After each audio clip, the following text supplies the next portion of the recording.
Welcome, everybody, to another Book of the Month. This one, we have one of Greg's picks, Og Mandino's The Greatest Salesman in the World. Heath, you want to kind of kick us off and kind of tell us what the book's about? Yeah, The Greatest Salesman in the World, like you said. It's exactly what it says. It's about a man. It's kind of an older era book, kind of takes place in the biblical times. It's about a man named Hafid, and he was dubbed the greatest salesman in the world. And it was pretty interesting. He carried around a chest that had these scrolls in it, and these were like some of the ways that he became the greatest salesman in the world. He kind of hid this from everybody and didn't want to pass it along until he actually found the next person worthy of becoming the next greatest salesman in the world. And it was, I liked it.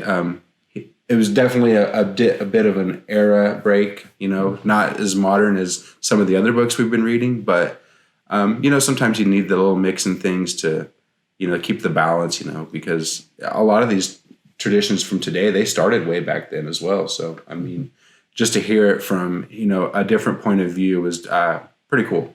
Yeah, I definitely struggled with the format of the book, being written as like in biblical era and with this big grand story and a lot of, fluff with it. But ultimately, the scrolls, which are kind of the principles he goes over, are really good. And that's what, we figured we could talk about that today and get some good value from it. Yeah, we'll save you reading all the fluff and, because it could have been written on 10 pages. All right, so to kick it off, let's start with Scroll 1. Scroll 1 is, I will form good habits and become their slave. Greg, what did you get out of that? Oh, well, that is a kind of a difficult thing because, we all know what we should do. Why is it so hard? And I think it's one of those things where you have to consciously think, well, what are my habits going to be?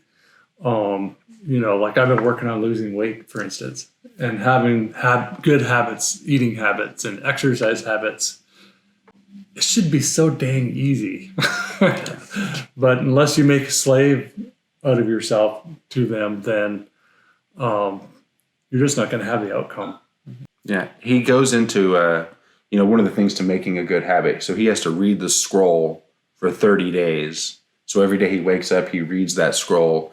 And so, when you're reading it, you're mindful of it. You're aware of what's going on. So every day he reads that scroll, and then that's how he forms that habit. Yeah, we read the book wrong then, didn't we? We didn't read it 30 times. No, 30 times it would have taken us a lot of days. Yeah. 300 days to get it done. Hard pass. Yeah, but that's the big thing is the whole premise is starting with forcing yourself to do something for long enough that it gets ingrained and then it just becomes second nature. Yep. Habits are such a big part of our lives and identifying, what are the bad habits compared to what's actually good for you or good to accomplish the goals you want. And then you can hijack different ones. And that's what he was doing. Rather than getting up and just doing nothing, he could get up, read that principle, memorize it, make it a part of him so he could move on. Scroll number 2 is, I will greet each day with love in your heart. I like that one because I kind of feel like, you should wake up and you should, be thankful that you're waking up that day. You're getting you're getting able to take that next breath.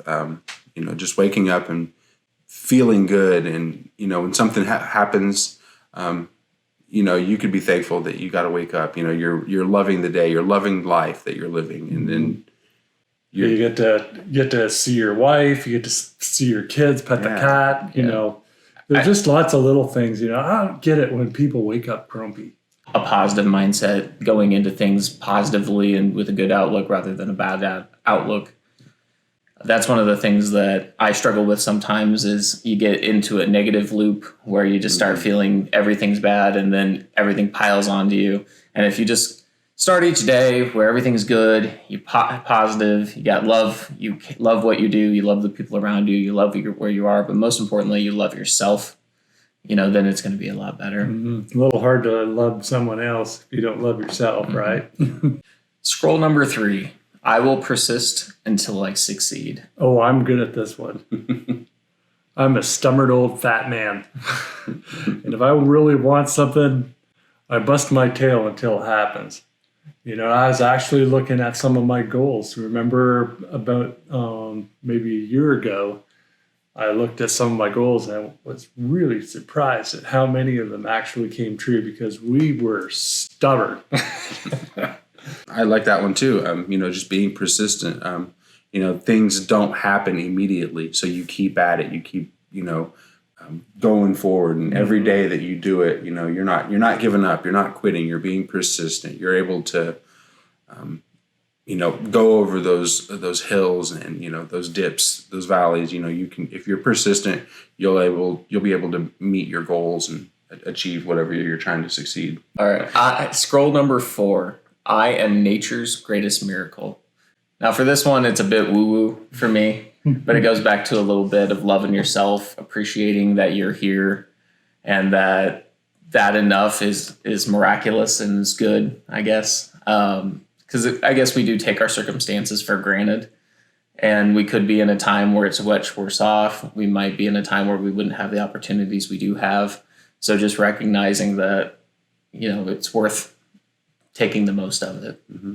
I don't know. I think I'm nature's biggest miracle. It's like, think of our ancestry, going back to what are the odds that we are even here? Yeah. So I truly feel that way. Yeah. Well, I kind of like this one a little bit because, he talks about you're the nature's greatest miracle. There's only one of you, there's only one Tanner. There's only one Greg. And, a lot of times, sometimes in business you hear, oh, you're replaceable, you're expendable and things like that. Well, yeah, maybe my body is, but, me, my person, my characteristics, my personality, you're only going to find that at one place, and that's with me. So I kind of thought that one was a little bit unique. Scroll number 5. Live each day as if it was your last. Wow, I just went through this whole process. I've been working with Donald Miller stuff. We did a video of one of his books, The Story Brand. He has a course that he took, kind of like a little coaching course that I've really been enjoying called Hero on a Mission.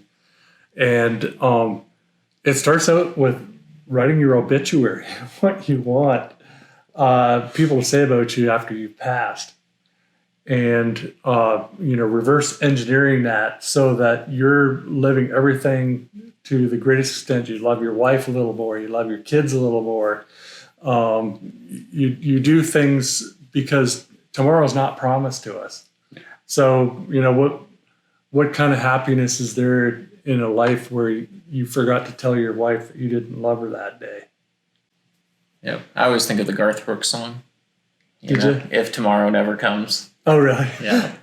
But yeah, it's the mindset again of just living a little bit more in the present rather than in the past or in the future, because the future is not guaranteed and the past has already happened. So the only thing that we really have is the present. And if you can value that and get the most of it and make the most of it, it's extremely powerful. Mm-hmm. Scroll number 6, master your emotions. Keith?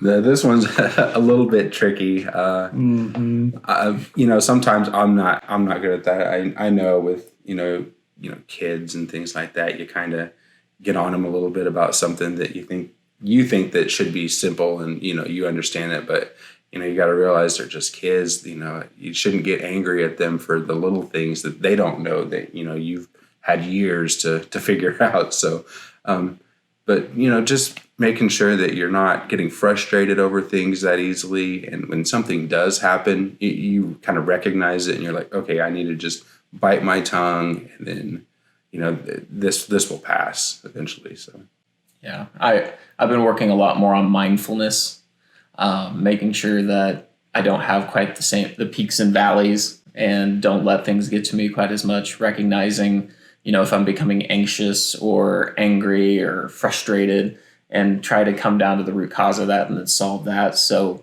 I'm a little bit more consistent and I can have better days, because you do find, especially if you mull over and you're living more in the past, you're just replaying the same problems. Mm-hmm. Yeah. And I think that takes a lot of strategy. I mean, for me, I struggle with it, particularly if I'm under stress.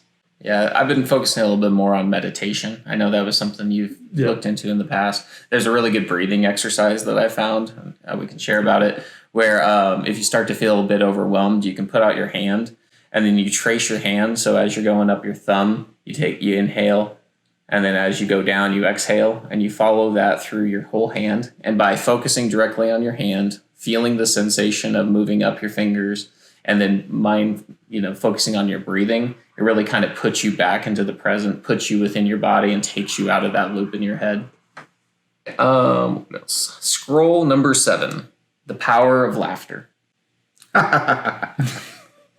We do that a lot around here. We laugh a lot, don't we?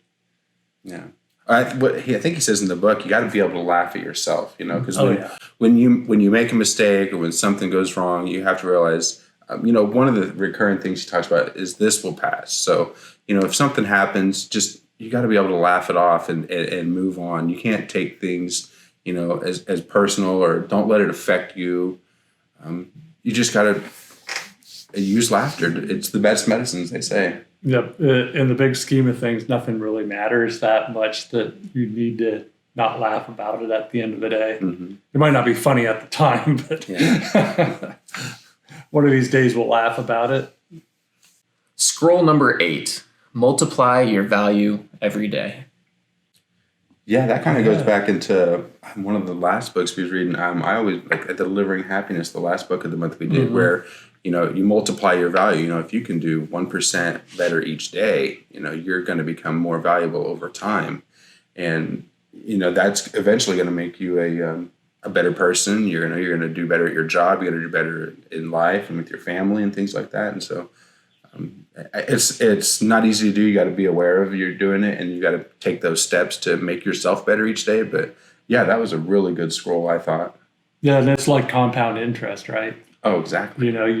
It just builds every day if you just do one little thing to make yourself a little bit better. At the end of the year, it doesn't take too long to have very different circumstance.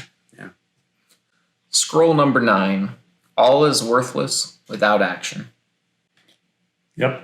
We talked about that this morning too. You can have existential discussions and planning sessions till they come out of the wazoo, but until you execute on them, they really are impotent, aren't they? Yeah. I find it's hard to get started a lot of times. And we started implementing a power hour. I can't remember what book that came from. But I can't either. But basically you schedule an hour block early in the morning, and then you pick one item from your list that is important to get done. And for that hour, you block out all distractions. So I'll strap on headphones to get working. Greg will do something very similar. I know Keith does something very similar. And you just, for that 1 hour, you focus fully on that to get stuff done. And it's amazing how productive you can be during that hour, and also how quickly you can get into a flow state and then really work hard on it. Yeah. The power hour was, it was Donald Miller, I believe, from Business Made Simple, where he would focus every morning. Right. Mm-hmm. He would spend that first hour writing, just writing. And, we kind of took that to heart, where we can spend our first hour focusing on, okay, what are we going to do today? What do we need to get done now? And then we can, set our schedules, knock out anything that we can do within that first hour. And yeah, that's been a game changer for us, I would say, for sure. Well, and yesterday, I again taking the same course, talked to Donald Miller was talking about how after you're 26, your brain stops developing, and over time, your best time in the day is first thing in the morning. If you start doing stuff at 2:00 in the afternoon, then you've already spent your brain cells in the morning. And quite frankly, when we look at each other after 3:30, 4:00, we're useless. Honestly, we just don't have that same stamina that we had first thing in the morning. So power hour, if you're over 26, first thing in the morning. Scroll number 10. Pray to God for guidance. Yeah, I always think when you need help, or something you're not sure about. I know that in the book he says praying to God to guide for guidance, but looking for a mentor, looking for somebody that can provide you with those next steps that you need. Maybe you're stuck doing something, you can't figure out what to do. Ask for help. I think that's essentially what he's trying to say. When you can't get something done by yourself, it never hurts to ask for help. I mean, the worst they could say is, no, I can't help you. And then you're already where you're at currently. So I thought, asking for help, and it doesn't matter what you believe in, but, in the book he uses pray to God, but just ask for help when you need it. Yeah, I think about it a little bit more as there's a lot of stuff you can't control as well. There's so much stuff that's way bigger than us, whether that be, the weather, global pandemics, just things happen, your health.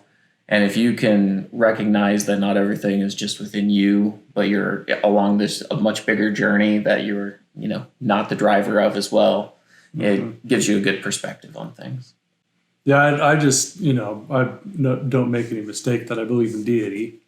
I'm not particularly religious, but I do ask quite a bit for help, and maybe it's my higher self, or maybe it's something else. But often I find comfort in that. So that one was it's really old school that you really wouldn't see that in a business book these days, because everybody kind of Yeah.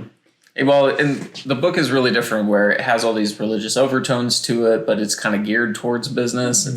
It's not geared towards sales at all, per se. It's more of a self-help. And I do know that many people in the past have, it's motivated them to get going and get started, but it's definitely shown its age. Yeah. I read it when I was 17, and then quite frankly, we've read a lot of big books and done a lot of big videos, and I wanted to give ourselves a break. I don't think I'm going to be allowed to pick old books anymore, though. Yeah. All right. Well, that was our review of, or what we got out of, Og Mandino's The Greatest Salesman in the World. If you found it interesting, you should pick yourself up a copy. We'll have a link in our video descriptions. And if you enjoyed this video, please make sure to follow us on social media. We have our Facebook page where we post books every month. We also do live Q&As every Friday. You can also subscribe to us on YouTube. We're hopefully get some more followers on there. We keep posting. And give us feedback. We're always wanting to make these a little bit better and have a good time. And if you do have a book recommendation as well, hopefully not one from the 1960s, but if there is a good one from then, drop those in the comments and we'll take a look at it. Well, thank you so much for joining. Bye.